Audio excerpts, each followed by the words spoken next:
स्वागत है आप सभी का। आज के वीडियो का अपना जो टॉपिक रहेगा वो रहेगा टेक्सोनॉमी, वर्गीकरण विज्ञान। जिस प्रकार से पृथ्वी पर विभिन्न प्रकार के जीव जंतु हैं, पेड़ पौधे हैं, उनमें से कुछ समानताली में, कुछ उनमें गुण होते हैं जैसे एक समान समूह में रख सकते हैं, उसी प्रकार जीव जंतु कुछ उनको अलग अलग समूह में रख सकते हैं। विज्ञान की वह शाखा जिसके अंतर्गत इस प्रकार का अध्ययन करते हैं उसको अपन कहेंगे टेक्सोनॉमी, वर्गीकरण विज्ञान। टेक्सोनॉमी जो वर्ड है वो एपीडी कंडोले, एक वैज्ञानिक हैं, उनके द्वारा दिया गया था। तो टेक्सोनॉमी क्या है? जिस प्रकार से अपन एक कार्यालय होता है कोई भी, उसमें अलग अलग पत्र या फाइल होती हैं, उसी प्रकार से क्या होता है पेड़ पौधों जंतुओं के अपन क्या है कि अलग अलग श्रेणी बना देते हैं, और इन जो जंतु और पादपों के जो वर्गीकरण को कहते हैं, जो अपन वर्गीकरण करते हैं, इसको अपन कहेंगे, वो कहेंगे टेक्सोनोमी या वर्गीकरण विज्ञान। अंग्रेजी में दो शब्दों से मिलकर बनाइए इसको। सामान्यतः दो, टेक्सो और नोमोस, यानी कि वर्गीकरण और नामकरण। तो सामान्य दो शब्द काम में दो शब्दों का उपयोग होता है इसमें। एक होता है टेक्सोनोमी, दूसरा होता है सिस्टेमेटिक्स। दोनों एक दूसरे से मिलते जुलते हैं।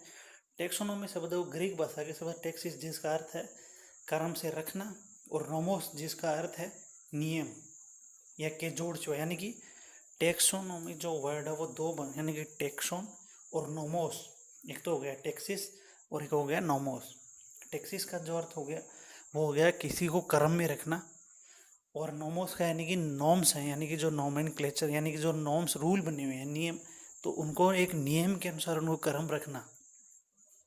वह शाखा, उस शाखा के अंतर्गत जिसके अंदर उसको कहेंगे अपन टेक्सोनोमिक। सिस्टमेटिक्स जो शब्द है वो हक्सले, यानी कि सामान्य एक दूसरे से मिलते जुलते शब्द हैं। वर्तमान में जो शब्द का हम सामान्य अपन टेक्सोनोमी लेते हैं, जो कंडोले के द्वारा दिया गया था, एपीडी कंडोले।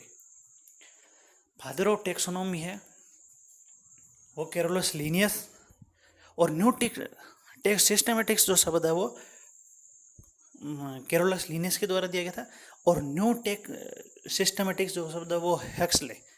मैंने पिछले थोड़े से उससे पहले बताया, उसमें एक ध्यान रखने वाली बात है, पिछले एक सुधार करते हैं। उसमें सिस्टमेटिक्स जो वर्ड है वो दिया था कैरोलस लीनियस ने, और न्यू सिस्टमेटिक्स दिया था वो दिया था हक्सले ने। फादर ऑफ टेक्सोनोमी है वो कहते हैं अपन कैरोलस लीनियस को, यानी कि जनक, क्योंकि कैरोलस लीनियस का जो टेक्सोनोमी जो ब्रांच है उसमें कैरोलस लीनियस का योगदान बहुत ज़्यादा रहा था, इसलिए उसको अपन फादर ऑफ जेनेटिक्स भी कहते हैं, फादर ऑफ टेक्सोनोमी भी कहते हैं। फादर ऑफ जेनेटिक्स है वो ग्रेगर जॉन मेंडल, जो अपने पिछले वीडियो में देखा था। टेक्सोनोमी में क्या होगा, विभिन्न प्रकार के अलग अलग इस तरह हैं जिनको अपन वर्गीकरण इकाई कहते हैं, कैटेगरी कहेंगे। ये कैटेगरी क्या होंगी, एक श्रृंखला में रहेंगी, और इनका एक क्रम होता है, kingdom, division, class, series, order, इनका एक क्रम रहेगा। उस क्रम से अपन इनका एक निश्चित क्रम होता है, उनको अपन नहीं करते किंगडम डिवीजन, जहाँ बोटनी में वन डिवीजन बोलते हैं, जूलॉजी के अंदर उसी को अपन बोलेंगे फाइलम। फाइलम शब्द यानी कि संघ शब्द काम में लिया जाएगा। तो वर्गों में नए नए जीवों की जातियों की खोज तथा नए लक्षणों का समावेश करने के लिए जीवधारियों को भी उनके उचित स्थान पर रखना पड़ता है, इसलिए वर्गीकरण को बार बार बदलना पड़ता है। वर्गीकरण की जो सबसे छोटी इकाई यानी कि जो मूलभूत इकाई है उसको अपन कहते हैं जाति, और जो सर्वोच्च इकाई है वो है किंगडम, यानी कि जगत। ये इनका एक क्रम है, किंगडम, उसके बाद division, class, series, order, family, genus और स्पीसीज। तो ये इनका एक नियत क्रम होता है। वर्गीकरण में विभिन्न प्रकार के जो पेड़ पौधे जंतु होते हैं उनको अपन जब अध्ययन करते हैं तो इस तरह से उनको रखा जाता है, जितने जैसे पेड़ पौधे किस जगत का है, किस किंगडम, यानी कि प्लांट है, एनिमल है, तो जगत वो हो गया। तो किंगडम यानी कि डिवीजन, क्लास, सीरीज, ये सबसे जो मूल इकाई होगी वो हो गई जाति वर्गीकरण की, और सबसे जो ऊंचा पदक जो अनुक्रम होगा वो होगा किंगडम, यानी कि जगत। उसके बाद में उसको अपन नीचे के जो पद आएंगे वो नीचे घटते हुए क्रम किंगडम से नीचे गिराएंगे वो। तो वर्गीकरण क्या होगी, यानी कि उसको एक क्रम से रखना, उसका वर्गीकरण करना, नामकरण, उसका पहचान, सबसे उसके पहले आइडेंटिफिकेशन, उसके बाद क्लासिफिकेशन, नोमेनक्लेचर। ये जो जिनका अध्ययन करते हैं, आइडेंटिफिकेशन, क्लासिफिकेशन और नोमेनक्लेचर, तीन हो गए। इनका अध्ययन करेंगे वो होगी शाखा टैक्सोनॉमी। टैक्सोनॉमी वर्ड दिया गया था एपी डी कंडोले के द्वारा। सिस्टमेटिक्स वर्ड दिया गया था कैरोलस लिनियस के द्वारा। न्यू सिस्टमेटिक्स वर्ड दिया गया था हक्सले के द्वारा। आपस में मिलते जुलते शब्द हैं।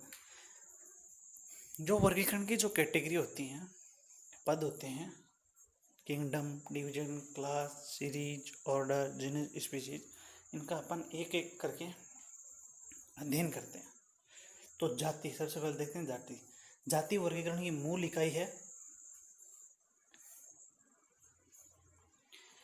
जिसमें समानता क्या होगा, जो जो अपन नीचे से ऊपर की तरफ बढ़ेंगे उसमें विभिन्नताएं आती जाएंगी, या किंगडम से जाति की तरफ जाएंगे तो उसमें समानताएं बढ़ती जाती हैं, जिसमें मौलिक समानता पाई जाती है। मायर के अनुसार जाति जंतुओं का ऐसा समाज जिसमें आपस में सबसे अच्छी परिभाषा है कि इनब्रीडिंग, यानी कि आपस में प्रजनन कर सकते हैं। एक जाति के सभी सदस्य आपस में प्रजनन कर सकते हैं, जाति कहलाएगी।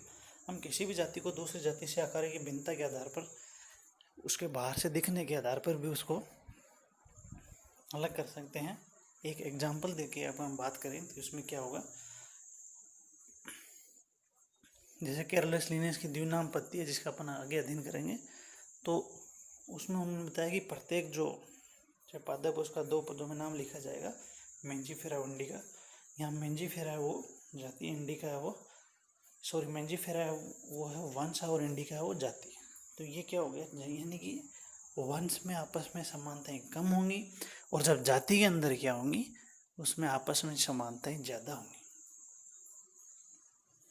इसी प्रकार जो दूसरा दे रखा है सोलेनम ट्यूबरोसम, आलू का पैंथालियोस दे रखा है, इसमें इंडिका ट्यूबरोसम आदि जाति, एक जाति के सदस्य प्राकृतिक रूप से समान होते हैं।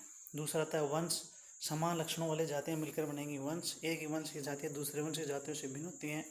सोलेनम वंश में आलू, बैंगन, टमाटर की अभी जातियां पाई जाती हैं। इसी प्रकार पैंथर में शेर व चीता जातियां रखी गई हैं। बहुत सारी जो जातियां मिलकर आपस में बनाएंगी वो बनाएंगी वंश। तो जाति मूल इकाई, जाति से ऊपर की तरफ जाएंगे तो बहुत जाति मिलकर बनाएंगे वंश। तो उस ये हो गया 2 वर्गीकरण के जो पद हैं। सबसे जो मूलभूत इकाई थी वो है जाति, दूसरी जो मूलभूत इकाई है वो है, उसके बाद की जाति से वो ऊपर अपन बढ़ते जाएंगे जगत की तरफ, तो आएगा वंश। तीसरे नंबर पर बात करें अपन फैमिली, यानी कि इसके कुल। जो समान वंश होते हैं उन वो मिलकर आपस में बनाएंगे कुल। कुल के वर्गीकरण का आधार पौधों की इकाई को है जनन गुण होते हैं। जैसे पौधों के 3 विभिन्न वंश, सोलेनम, पेटूनिया व धतूरा को सोलेने से कुल में रखा गया है। विभिन्न प्रकार के जो वंश होंगे जिनमें आपस में समानताएं होती है उनको अपन रख देते हैं एक फैमिली के अंदर। जैसे सभी के इनके अंदर इनको अपन, जैसे सोलेनम, पेटूनिया, धतूरा वंश तो अलग अलग है, लेकिन इनकी फैमिली रहेगी वो सोलेने से रहेगी। इसी प्रकार जंतुओं के वंश, पैंथरा जैसे कि शेर, बाघ आदि आते हैं। इसी प्रकार बिल्ली है, उसकी फेनेडी कुल में रखा गया। यानी कि जो भी वंश होंगे वो मिलकर बनाएंगे अपन कुल। उसके बाद में गण आएगा, यानी कि ऑर्डर। इसी प्रकार बहुत सारे जो फैमिली मिलकर वो बनाएंगे ऑर्डर। कहीं मिलते जुलते गुणों वाले जो फैमिली मिलकर बनाएंगे आपस में ऑर्डर। ऑर्डर के बाद में आएगा क्लास, समान गुणों वाले ऑर्डर मिलकर बनाएंगे क्लास। इसी प्रकार समान क्लास वाले जो मिलकर बनाएंगे फाइलम। और जब अपन वनस्पति शास्त्र बॉटनी में अध्ययन करेंगे तो पेड़ पौधों के लिए फाइलम की जगह जो वर्ड काम में आएगा वो डिवीजन आएगा।